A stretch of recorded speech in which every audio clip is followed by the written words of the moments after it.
So we heard one story how Agla, let's say, moved more from science to big corporation, or a corporation with God big, and now more to consulting and board positions. We heard the story how all the way, in the science field and now to the startup world. And one of the things that we wanted also to cover, so in general, what is the situation in this market? What are the opportunities? That's why we have Kristina Vaivadaite with us. So she's a client partner at Pedersen Partners, a global executive research firm, and she has more than 15 years of experience and completed more than 500 senior level search assignments across diverse sectors, including life sciences. So we are very happy that we have, search experts, HR experts also in the life science field.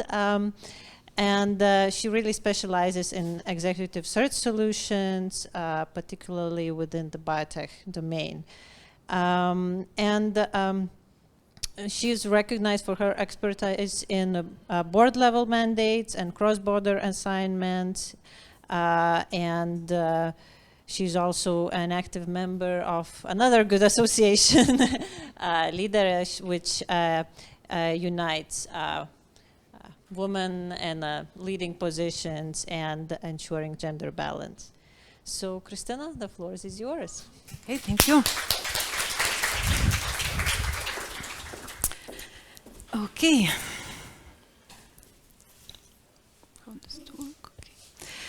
Okay, so pleasure to see so many people here, actually. When Gražina invited me and asked to tell a little bit about the landscape of leadership in biotech industry, I thought, okay, I can share because I do have an experience, but I also thought that maybe it would be also valuable not only to see how it looks like, what kind of qualities, competences, experiences our clients are looking for when they are recruiting for top management positions within biotech domain.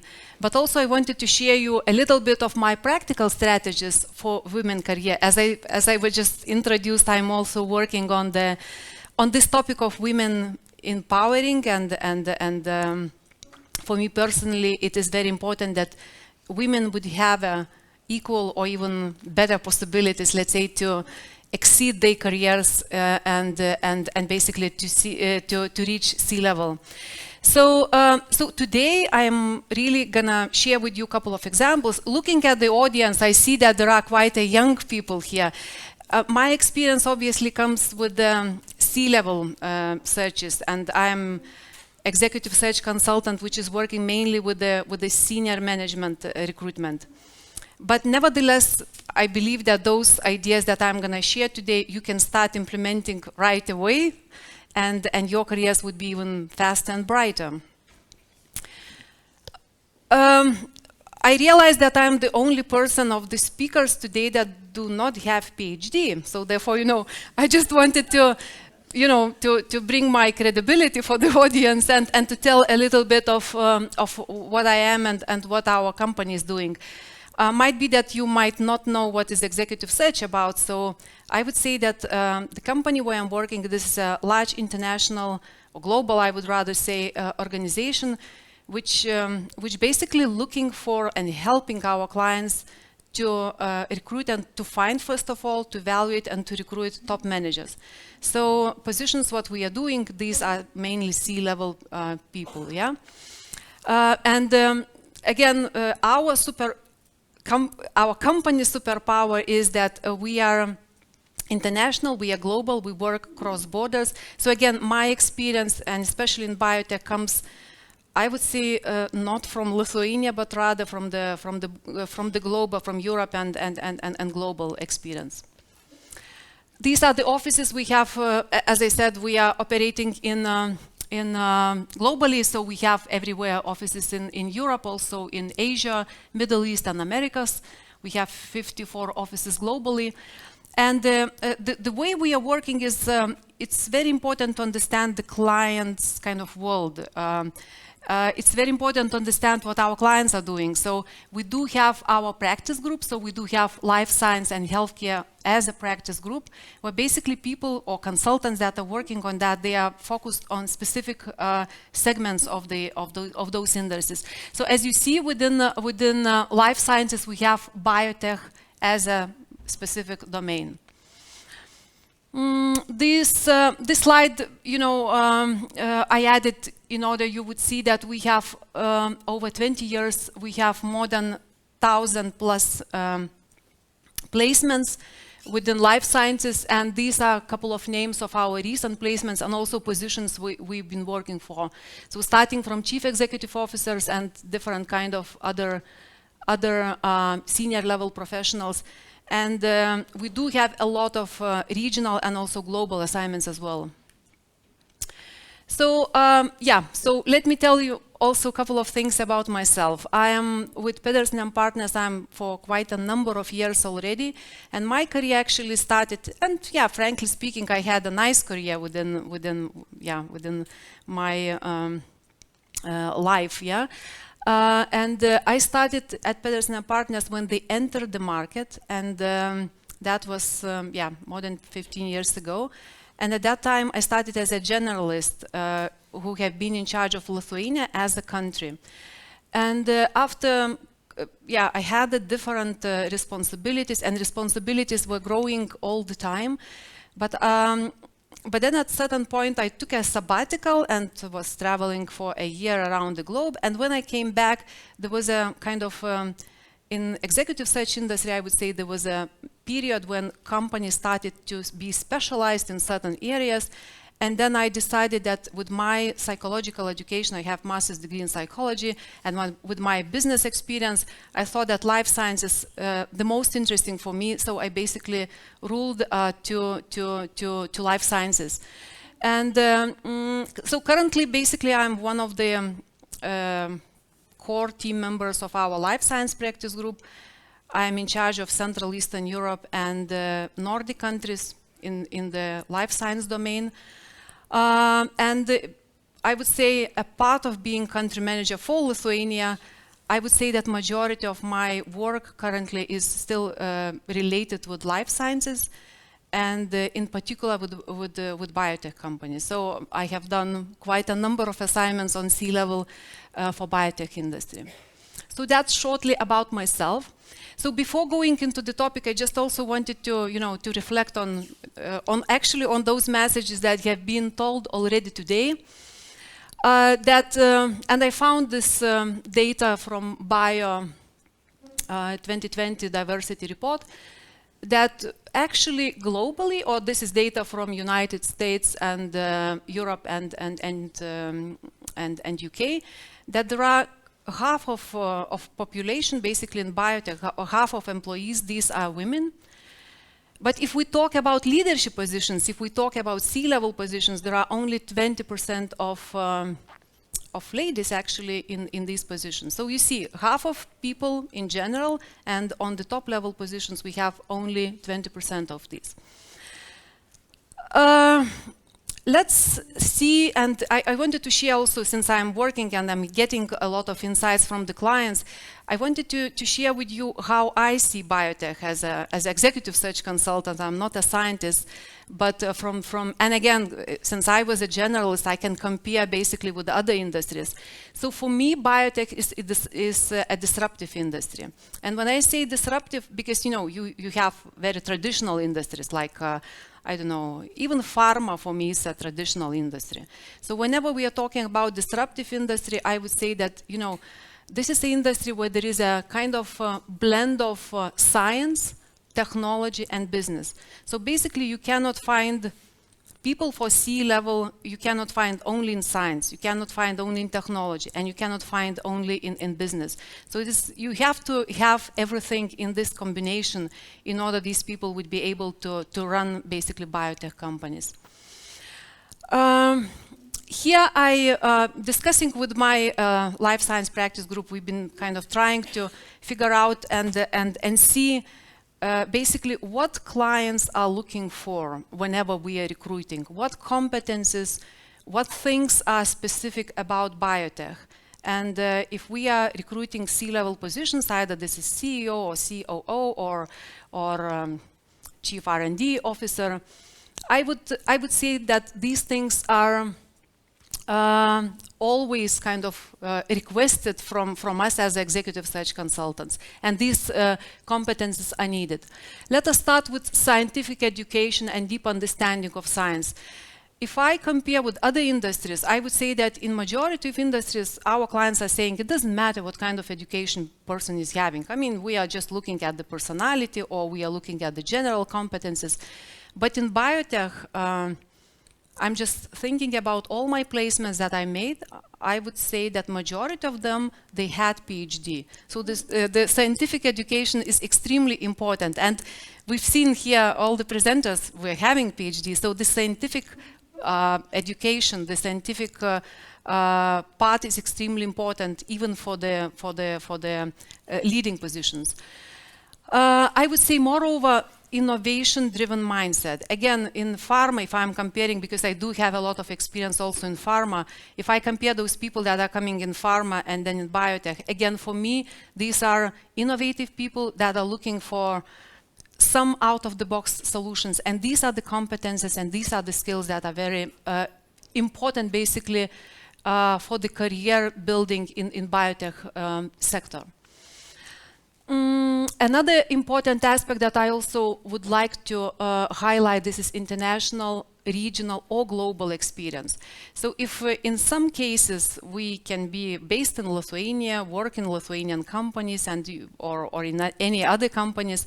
So for biotech, I would say the more broader geographical experience you have, the broader you think, the broader network you have, this is better. So therefore, this international, global or regional experience is extremely important. Again, if I'm thinking about those candidates that we had, I have never been, placing anyone who have been doing the career just in one country. Either they had the regional responsibilities or they've been, traveling around the globe. So this kind of international outlook is extremely important. So whenever you are building your careers, you just have to bear it in mind. Commercial and this cross-functional experience, I would say this is also, again, probably because we are mainly working for C-level positions, a commercial thing, experience, I would say, and then knowledge about the commercial side is always very, very important. And again, in most of the cases, people to C-level, they are coming from scientific side. They have, in most of the cases, they have started like a scientist, and then they've been growing their careers to some other levels. But even, for example, even, for example, the recent changes of the CEOs that we've been doing as a company, and I was leading them, they've been in all those scenarios, they were the cases when the founders, who have been scientists themselves, at a certain stage of the growth of their career, of their companies, they have decided that they need someone with a better commercial side. Because anyway, despite the fact that you are created a nice product or very interesting product, ability to sell, ability to present the product to the market, to the global market, is extremely important. Therefore, this commercial aspect is very, very strong and very important, basically, in all the placements on C-level. And this goes also, what I said also goes with expertise in fundraising and good financial management skills. And again, if we are talking about leaders that are leading biotech companies, usually these are also companies that just started their operations. So basically, where to find fundings, how to talk with venture capital or private equity funds, What is the landscape of those fundings? This is extremely important. So basically, the C-level people should understand this part as well. Regulatory part is also very important. As you know, all this biotech world is very regulated. There are differences in the regulation, and therefore, obviously, to understand this landscape is also very, very important. Long-term vision and agility in decision-making. This is also kind of noticed whenever we are discussing with the client what kind of person they are looking for. It's usually about ability to see how the organization could be developing in long-term. But on the other hand, it's also about agility to adapt to the reality. And I just wanted to give you an example of my placement actually to Estonian biotech company. And at that time, we placed a gentleman, not a lady, from Germany. And when he was making the last kind of presentation on the strategy for this company, on the recruitment project, on the recruitment process, obviously I have seen, since I was helping him to be better prepared for that. And after like 6 months when he got the job and then he started working there, and after 6 months I was doing follow-up and asking how things are going and how is your strategy, because I do remember some points from the strategy. And he said, oh, no, forget it. Now we are moving to the different direction. Because he came as a newcomer, he have seen what they've done, and basically seeing the, analyzing the landscape, analyzing competitors, they decided to go totally different, not totally, but quite different direction. So ability also to see long-term visions, but also to be agile and able to adapt is also extremely important.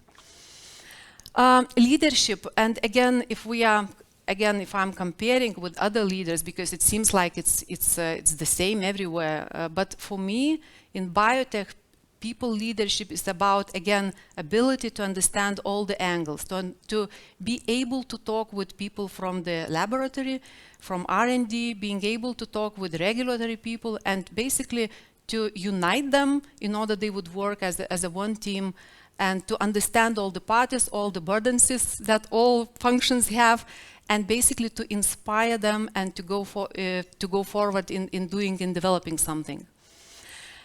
And the last one that I put here, for me, this is very unique, and I would say important also to mention. I think that, when we are discussing with the clients, they usually say, oh, I don't know, I don't want these pharma people, because they just care about money, how much boxes they are going to sell, and etc. So one of the things what distinguish actually those biotech mindset people for me from pharma people, if I'm comparing, since those industries are quite similar and quite a number of people are coming from the pharma industry into the biotech, right, is this kind of mission-driven leadership. So whenever I'm asking why you are interested, what you want to achieve, I usually hear from people that fit well to the biotech world afterwards. This kind of passion for, for doing something bigger, not just selling the boxes, for doing something, something meaningful, for saving lives and improving patients' lives. So this is something that for me and for my clients, actually, we kind of found it out that it's a distinguishing factor comparing, again, people coming from the different industries.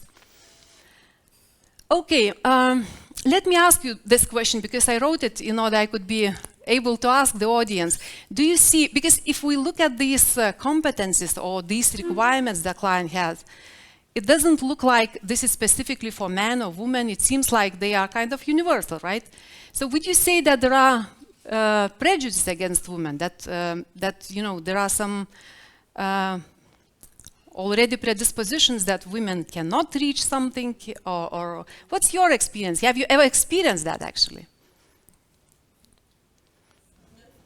No. Mm-hmm. Yeah, I would, again, from my experience as a headhunter, I would even say more. There is a huge tendency nowadays that not only that ladies are not considered for the role, but on the opposite,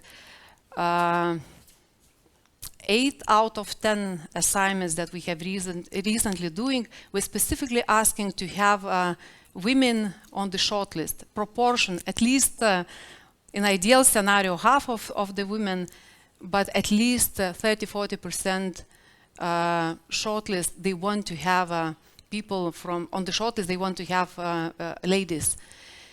But seeing that, it seems like, okay, so the sky is bright and you know, we have all those possibilities.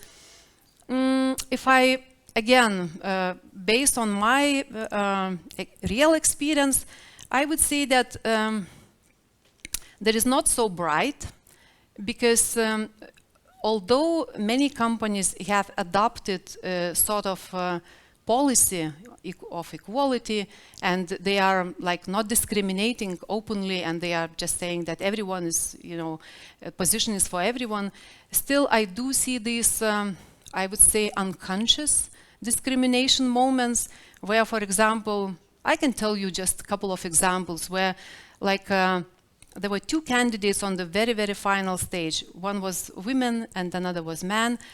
And women was just brilliant. I mean, I knew her for many years and I knew what she'd done. She was absolutely, totally brilliant. But the guy was also good. I mean, he was fitting also to those all those requirements. But he was more of this show-off guy, you know, who is just making the career going and showing off, right? And then, you know, after these presentations, last presentations to the board were made, they basically said that, yeah, we're selecting the guy. And I said, why? I mean, she was also very, very good and very brilliant. And usually, you know, people are not able to comment why it is. They just say, she was not that convincing. But of course, whenever, you know, what's behind this was not convincing. She is a small, she is a weaker voice, and the guy was like, you know, standing, shouting and being brave. And these small elements made this kind of difference.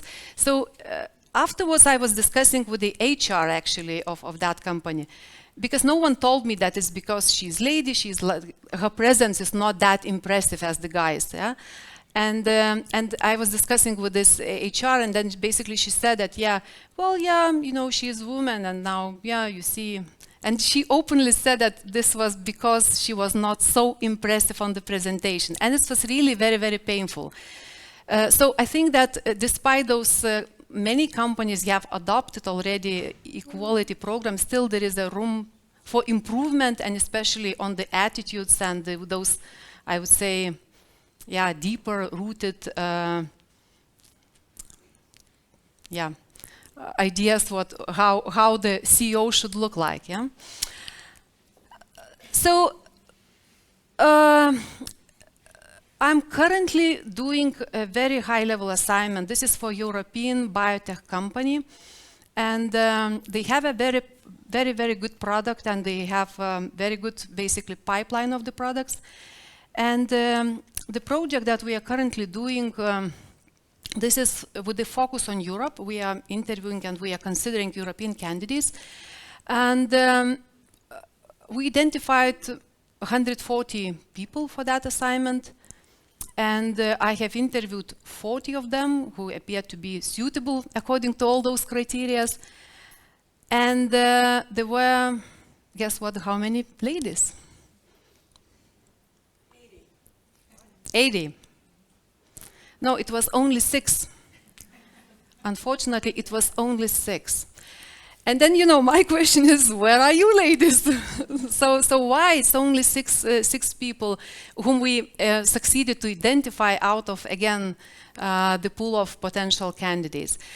And asking this question, I also want a little bit to go into discussion of basically what is needed in order you would be, you as a ladies especially, I'm addressing this to the ladies, what is needed in order you could basically not wait until someone is gonna, you know, push you forward, notice you, but take actually your career into your hands, and what you need to think, what you need to do in order you would be able basically to rule your own destiny. And I would say everything for me, at least when I look at those careers of ladies, and I definitely, believe me, I interviewed quite a number of absolutely wonderful ladies. I see that everything starts with ambition. And again, the question for you is, have you ever experienced that decisions are made by someone who is not smarter than you, who is maybe less knowledgeable, but maybe more ambitious, more brave, more louder? Yeah. There are some hands, yeah, indeed. And again, from my experience, I have been seeing these situations too often. And I also have seen a lot of very talented ladies, absolutely brilliant, with lots of ideas. But those are also shy away, basically, from taking the leadership positions. So my message and my encouragement here would be, don't be shy. Go ahead. And we also have heard presentations of other ladies who have been stepping forward, because obviously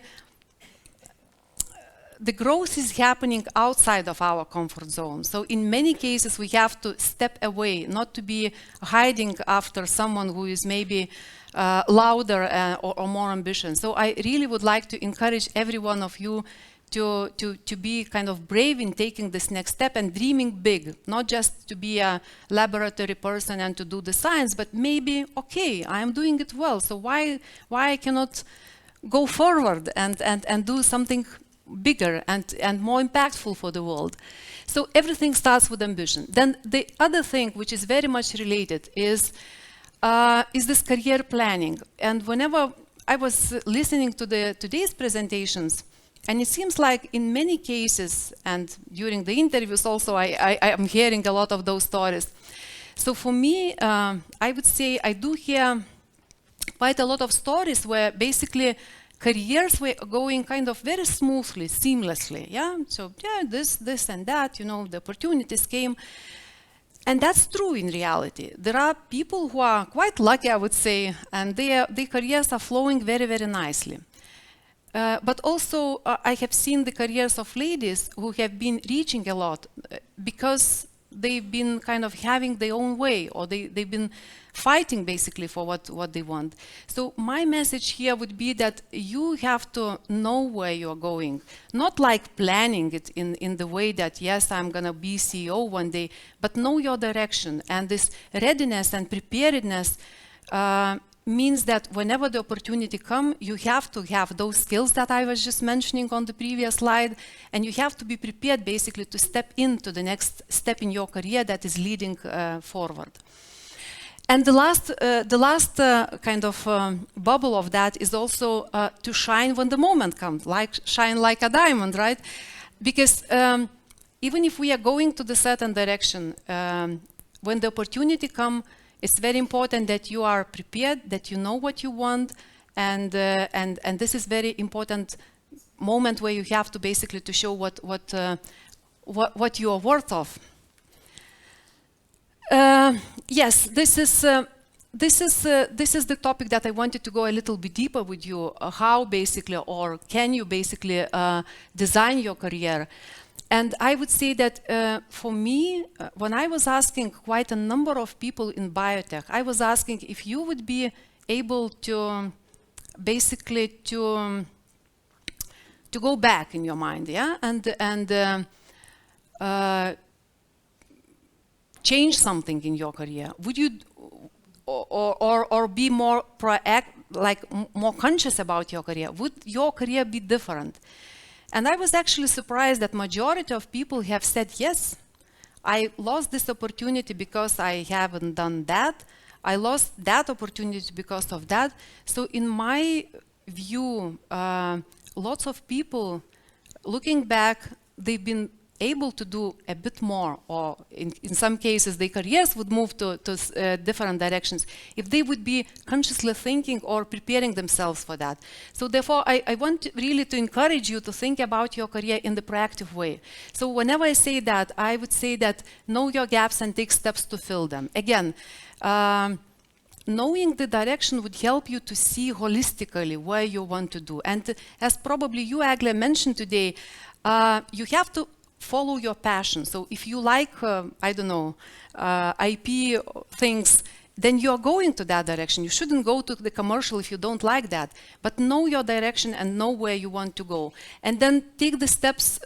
If you are heading for the C-level or any kind of leadership role, you have to think what basically competences I have and what I need to fill. And this is also very important to understand, not just running around and taking whatever positions appears on the world, yeah, right? But just knowing the direction and then choosing the ones that would lead you to the path you want to go. Gather various experiences is also, I have heard from those stories today, it's also very, very valuable advice actually, because I think, and especially if we are talking, and my kind of idea was to talk how to move to C-level positions, then gathering experience is extremely important, because it's not enough to be a scientist, right? It's not enough to be a R&D head of R&D. You have to collect all the other elements that are needed for you to move forward. And therefore, knowing your way, knowing how you want to go, it would be easier, because you would know, okay, in the organization there is a new position, or there is someone left and there is a position of, I don't know, compliance manager. Should I take it or not? And then knowing your way, it would be easier for you to decide whether this is for you or not. Building networks, again, I think this is extremely important part in your world. And again, from today's example, we have heard these stories where, and especially on you, Ingrida, yeah, that these networks help you to be where you want to be. So if you are interested in biotech, if you are interested in something specific, just go for those communities, go for those people who would be there, meet with them, network with them. This would help you, basically, this would create for you possibilities to grow further. And of course, never stop learning sounds like a very big cliche, but for me, I would say that I have never seen any CEO, when interviewing them, who would be stopping at certain development at certain point of their development. Because I guess that for constantly moving forward, learning new things, learning new experiences, getting something new, this is something which is extremely important for you to get those, not only to get those C-level positions, but also to be successful there.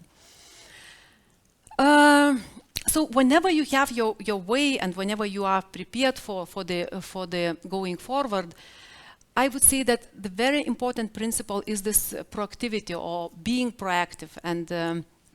And the opportunities are basically in two places. They are either in this working place where are you today, so internal opportunities, or they are outside, so basically outside of your current world. So if we look at the opportunities that are inside, I would say that this is the easiest way to make a career. Because first of all, people know you. So if you are, I don't know, if you are in laboratory today, and if you're doing certain work, so basically people know what you're doing. People have seen you, and actually they can promote you or can offer you opportunities based on what they've seen in you. So this is much easier way to get your career. Moreover, I would say that as an executive search consultant, I also say that our clients like whenever people are doing their internal careers, because it shows that these people are delivering. Because if you are just jumping from one position to another company, then it's more kind of difficult to prove that you've done something in that company in terms of results, or not just move for another position.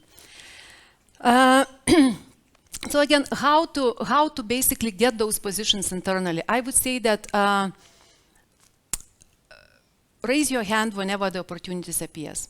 So don't be shy. Don't be afraid to go to those directions that you maybe thought that, okay, initially this is not my area, but broadening your spectrum of your experiences would definitely help you to grow further as a specialist and as a leader. Initiatives that are new. So especially in biotech, those people that are today on C-level, they always been going this extra mile. They're going to the direction where basically you don't know what's there. In all the organizations, there are places where no one knows how to do that. Yeah? So if you are pioneering yourself, if you are putting your hand and then you're moving to this undiscovered world, that would definitely add value for your internal career as well.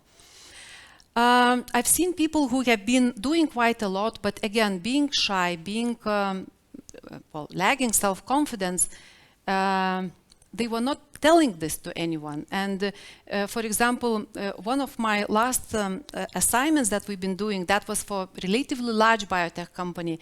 And I was asking, when they said that they want a confidential replacement of the existing CEO, and I asked, I mean, you are a relatively large organization, don't you have someone from internal? And then they said, well, that's a good question, so we are going to ask. And frankly speaking, I have seen quite a number of cases where then clients are coming back to me, oh, surprisingly, yeah, there are some people who are interested, and they haven't thought even about that. And they have not even, and those people have never told to their managers that they are interested in the career progression, that they are interested in going this next step. So again, don't be shy, and make sure that your managers knows your ambitions and aspirations. And whenever it's possible, this is aspect which, to my views, especially in biotech, extremely important, is basically to get those international and regional experiences. And this is easiest way to do it whenever you are internally in the organization. Just again, raise your hand whenever your company is going to some other countries, and maybe they could be considering you as a candidate for other locations. And again, look for people who can support you internally. And again, for those ladies who are managing other people today, I also want to highlight that it's also very important to support ladies. So if you are a manager and if you are considering the succession, so to say, then please encourage ladies. Sometimes they are shy again to say something to promote themselves, but I would very much encourage to recognize, to encourage to say good words that would allow them to grow and to be basically able to move forward in their careers. And then I a little bit wanted to say a bit on those opportunities that are outside of the world. Yeah? So one thing is what you can do in your own organization, but if we are talking about opportunities from outside, so it's very important that you would have presentation of yourself to external world in the way you want to be seen. So as a recruiter, we are looking at millions of CVs on LinkedIn or CVs that we are receiving, and in some cases you just look at CV and you see either nothing because it's just a title which is in most cases very unique for that biotech organization, and you can barely understand what these people are doing there. Or there are, I don't know, 10 pages of pharma experience and then a small line that, oh, now last 5 years I'm in biotech. And again, this is not the way it should be. So whenever you are looking for external or opportunities outside of your current organization, think about the way you want to be perceived. Think about the way people could be finding you according to those competences that you want to show. I would also recommend time to time, even if you are not actively looking for a job, to take a look at the ads basically from your area. So if you are today R&D manager, or if you are today a commercial manager selling biotech products, just take a look, basically, see what kind of competencies companies are looking for, see what need is, and basically this would help you to understand how basically you can put your career forward and what steps you need to do in order to move forward. I'm a headhunter, so my colleagues, whenever I was saying that I'm going to give this presentation, said, please say to ladies that they would pick up the phones whenever headhunters call, because that's so much reality. I mean, and again, I can even give the statistics, because if we are like approaching those candidates whom we identify, we analyze those profiles that we are looking for, and then we have like, I don't know, again, 80 men and 20 women. And my researchers are saying, yeah, I contacted this and that, and they are replying. And so with ladies, it takes ages, because they are either not picking up phone or not replying to emails. I don't know why, but this is some observation from our headhunter side, that this activity, and sometimes, you know, I'm getting back the call after 3 months. They say, oh yeah, I've seen you had some CEO position, so yeah, now I would be considering it. No, it's not like this. It's not a shop where you're coming and then you know you get different kind of positions on the shelf, right? So the opportunities comes whenever they come. Headhunters do a lot of job analyzing profiles, and whenever they give you a call, they know to whom they are giving a call. And if you're not picking the call, or if you're not replying, or if you're replying after 3 months, then it's not the way you're gonna move your career forward, yeah? And the one more thing that I wanted also to add is stay active on professional networks. Again, all kind of communities, these would be important not only for your professional growth, but for recommendations. This world works through the recommendations, so therefore it's very important that people would know you, because even we as the headhunters, we are asking references, we are asking about people, and if no one knows you and you are heading for CEO role, the question is if you are gonna get that, right? And again, interview the moment of truth. I probably gonna give actually a training on this Leaders Association, and we are gonna focus a lot on that. And since there is no time for everything right now, and I would leave it like a slide only, but I think it's extremely important to be conscious not about only your path, but also to be very well prepared for the interview when this moment, whenever you are basically put in the final shortlist, and then you have the opportunity to meet with the decision makers, to be very well prepared. And these are a couple of things that I wanted to highlight.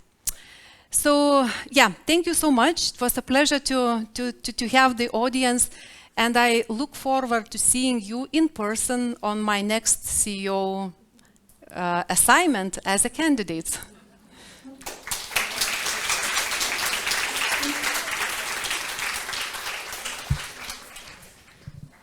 So thank you very much for an extensive presentation, and we actually have a lot of questions, but I think as the questions were coming during your presentation, so we actually covered quite some of them. But as a wrap up of your talk and your presentation, I would give just one of the questions that I really liked is, so do you really think that Lithuanian biotech professionals, ladies, are competitive in the global market?